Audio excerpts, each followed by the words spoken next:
এখন আমি আসি।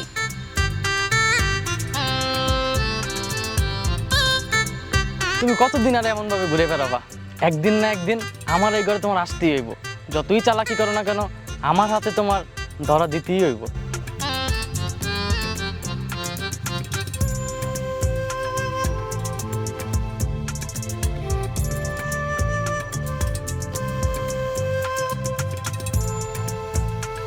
আলিম ভাই, রুটি বিস্কুট কিছু আছে?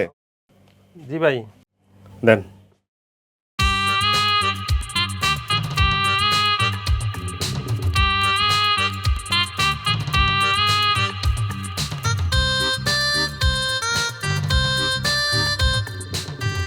কি রানা মিয়া, ঘরে দুইটা বউ থাকতে দোকানে এসে রুটি খাওয়ার লাগে কিসের লিগে? আমি কিন্তু ঠিকই বুঝি, রানা এই জায়গা বসে কিসের জন্য রুটি খাইতেছে।